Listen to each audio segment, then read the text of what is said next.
Hello everyone, myself Shilpa SB. I am working as an assistant professor in the Department of Computer Science and Engineering in Cambridge Institute of Technology, Kharagpur. Today in this lecture video, I will be teaching round robin scheduling algorithm.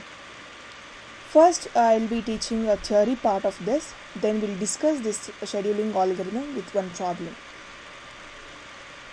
Here, the name is called round robin. Why it is round robin? Because here in this scheduling algorithm, all the processes will be scheduled in a circular fashion. More details we'll see in the coming slides. This round robin scheduling algorithm is actually one kind of scheduling algorithm which is suitable for time sharing operating system. What do you mean by time sharing operating system? For example, imagine you are working with your laptop. When you are working with your laptop, you are listening some music and you are also searching something in a Google. Okay, and some background processes also running in the laptop. Okay. For us, it seems to be like multiple tasks are running simultaneously, but it is actually not true. It is actually based on time quantum. So here, because if imagine process OS will allocate some unit of time for each and every process. For example, imagine 2 milliseconds for one process, that is process 1, and the next 2 milliseconds for process 2. Here switching happens from one process to another process so fast, that's why it looks like multiple processes are running simultaneously. Okay, so here this round robin scheduling algorithm is actually similar to FCFS, that is first come first serve scheduling algorithm, but the main difference between the round robin and FCFS is time quantum. Okay, so what do you mean by time quantum? Time quantum is actually the time to which a process is allowed to run uninterruptedly. Meaning, time will be allocated for each and every process. The process has to complete its execution within that time quantum. If it is not able to allocate, if it is not able to perform its task within the time quantum, again that process will be taken away from the processor, then again that process will be kept in the ready queue. Then in the ready queue, the process has to wait for its next turn. That's why it is called as round robin. It has to wait for its next round. And here the other difference between this FCFS and round robin is, this round robin is preempted. That is preemptive. Preemptive in the sense, the current running process can be preempted from another process. Meaning, if the one process is running, if time expires, that process can be taken away from the processor and we can schedule the next process. Okay, this is about round robin scheduling. Now we'll see one problem on this round robin scheduling. And this is a problem on RR scheduling algorithm. RR in the sense round robin scheduling algorithm. Okay, in the problem, they'll ask only arrival time and burst time. They'll be giving these three columns. One is processes and arrival time, then burst time. AT means arrival time, BT means burst time. Okay, so here arrival time in the sense, at what time the process is arrived in the ready queue. Okay, the name itself says arrival time. Okay, if the process is arrived in the ready queue, it meaning the process is ready for execution. It will be waiting for the CPU time. So what do you mean by burst time? Burst time in the sense, the time required for a process to complete its task is known as burst time. Okay, so here arrival time and burst time is given for each and every process, that is from P1 to P5. And in the problem, they'll also give time quantum. I told you what is time quantum. Time quantum in the sense the time to which a process is allowed to run uninterruptedly. So here I'll consider all these things in terms of milliseconds. So the time quantum is 3 milliseconds. So the each and every process can only run for 3 milliseconds in one round. So in the problem they'll ask you to write Gantt chart. The first thing you have to write Gantt chart. Gantt chart is actually a way to represent process scheduling, how the processes are scheduled. So we represent this process scheduling using Gantt chart. And after writing Gantt chart, they'll ask you to calculate turnaround time and waiting time of each and every process. So this round robin scheduling algorithm is always preemptive mode.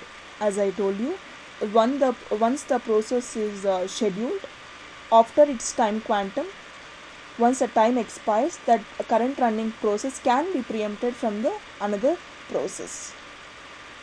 And one more thing you have to consider when you are solving this round robin scheduling algorithm, the main criteria is arrival time and time quantum. You have to consider arrival time and time quantum. Okay, so first we will write Gantt chart to solve this problem. Okay, so to write Gantt chart, first you have to check which is the first process arrived. To solve this problem using round robin scheduling, I highly recommend to draw ready queue just to avoid confusions. So first we have to write Gantt chart. So Gantt chart says how the processes will be scheduled. Processes can be scheduled based on their arrival time. So first you check the arrival time of process, that is P1 arrived at time 0. Before all these processes, there is only one process arrived at time 0, that is P1. So now P1 will be waiting in the ready queue. So at time 0 there is no other process arrived in the ready queue. So that's why this P1 will be scheduled for the CPU first. So this P1 requires 8 milliseconds because burst time is 8. Okay, but the time quantum is 3. Only 3 milliseconds will be given in one round for each and every process.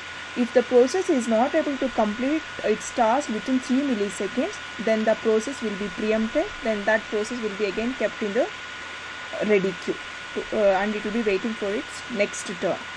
Okay, so now this process P1 will execute for 3 milliseconds. So now let me change the burst time. Now the P1 requires only 5 milliseconds because 8 minus 3 is 5, right? And when we reach this 3 milliseconds, before preempting this, you check whether any other process arrived in the ready queue or not. Okay, so at 3 milliseconds, before this 3 milliseconds, there is only one process arrived, that is P3, right? Then this P3 will be put in the ready queue. Other than P3, there is no other process arrived in the ready queue. So now preempt this P1, preempt in the sense put this P1 in the ready queue. Now, which is the next process available in the ready queue? That is P3. P1 is already done. So now P3 is the next process to be scheduled. So P3 will be scheduled first. P3 requires how much time? 7 milliseconds. But time quantum is only 3 milliseconds. So again this P1 will only run for 3 milliseconds. That is 3 plus 3 will be 6. Right? At 6, before this 6th millisecond, you check whether any other process arrived in the ready queue or not. So which is a process arrived at the 5th millisecond, that is P2. This will be put in the ready queue. And there is one more process arrived, that is P4 at 6th millisecond, right? And this will be preempted when it reaches the 6th millisecond. This will be preempted, and again this will be put in the ready queue. And this burst time will also be reduced because it was executed for 3 milliseconds. Now it is left out with how much time? That is 4. How it is 4? 7 minus 3, because it is executed for 3 milliseconds. So 7 minus 3 is 4.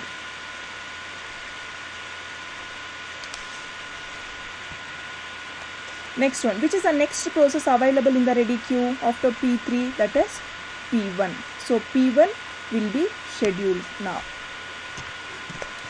So P1 requires 5 milliseconds, but time quantum is only 3 milliseconds. So P1 will be executed only for 3 milliseconds, that is 6 plus 3 is 9. Okay. When it reaches 9, when this process is under execution, you have to check whether any other process arrived or not before this 9. Yes, there is one process arrived, that is P5. This P5 will be put it in ready queue, right? Now this will be preempted. This will be preempted, that is P1. So now P1 left out with how much time? That is 2, because 5 minus 3 is how much? 2.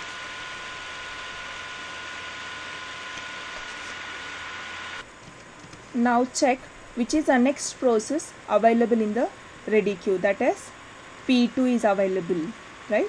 P2 will be scheduled for the CPU. Now check the burst time of P2. P2 requires only 2 milliseconds to complete its task, but time quantum is 3.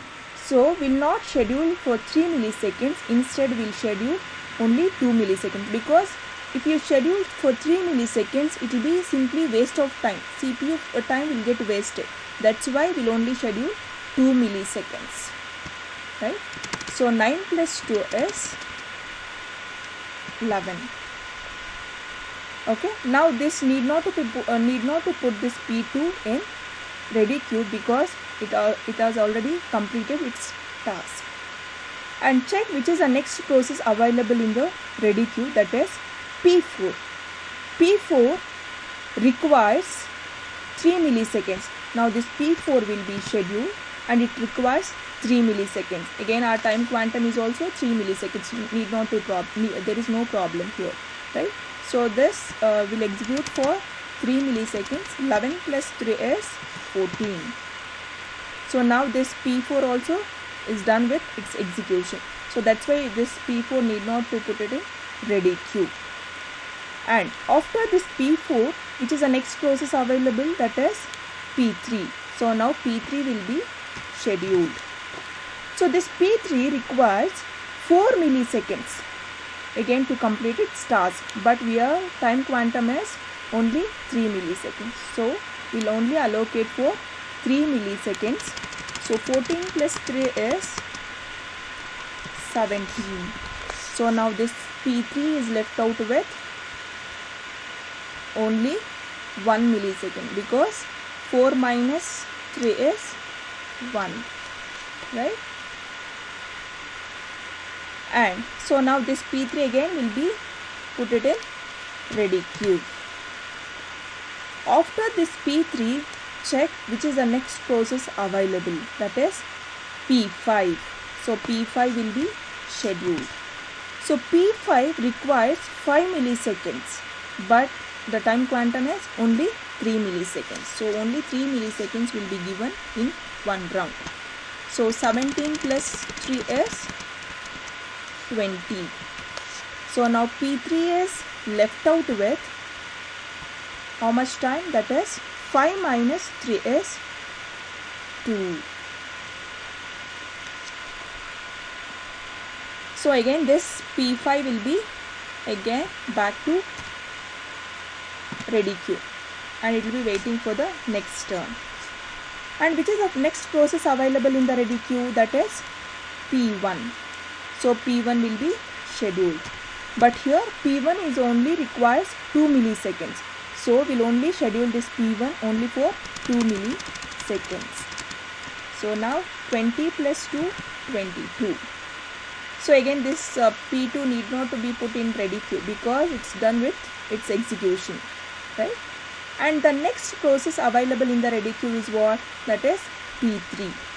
So P3 requires how much time? Only 1 millisecond. So now P3 will be scheduled and it will be executed only for 1 millisecond. So 22 plus 1 is 23. Again this P3 need not to put in ready queue because it's done with its execution. And there is a next process available, that is P5 in the ready queue. So P5 requires how much time? That is only 2 milliseconds. So irrespective of time quantum, this will be scheduled because the execution time is less than time quantum. So this P5 will be scheduled and it will be executed at 25th millisecond.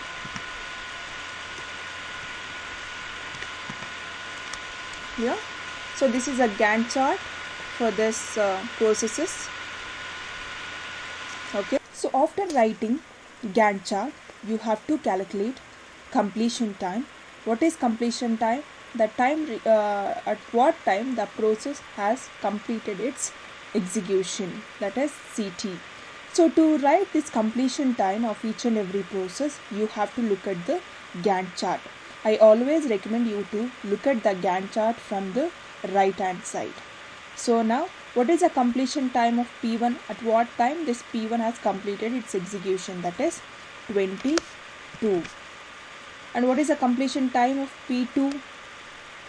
If you look at from the right hand side, P2 is here. So at 11th millisecond it's completed its execution. And P3 you see here, that is 23. And P4 completion time is 14. P5 completion time is 25. So after knowing the completion time of each and every process, they've all just to calculate turnaround time and waiting time of each and every process. So to calculate turnaround time, we have a standard formula, that is completion time minus arrival time. So what is the completion time of P1? That is 22 minus arrival time is 0. So 22 minus 0 is 22. And completion time of P2 is 11 minus 5 equals 6. And completion time of P3 is 23 minus 1 equals 22. And completion time of P4 is 14 minus arrival time is 6. So we'll get 8. And completion time of P5 is 25 minus 8. We'll get 17. The same way you have to calculate waiting time. To calculate waiting time, there is a formula, that is turnaround time minus burst time. So turnaround time of P1 is 22 and burst time is 8. You have to consider the actual burst time, not this refined one. You have to consider this burst time. So 22 minus 8 is 14. And turnaround time of P2 is 6. 6 minus 2 is 4. And 22 is a turnaround time of P3. 22 minus 7. It is actual burst time. Right? You get 15. And 8 minus turnaround time is 8 minus 3. You'll get 5. Here turnaround time is 17 minus burst time is 5, you'll get 12. So this is the waiting time of from P1 to P5. So now after calculating turnaround time and waiting time from P1 to P5, we also have to calculate average turnaround time and average waiting time.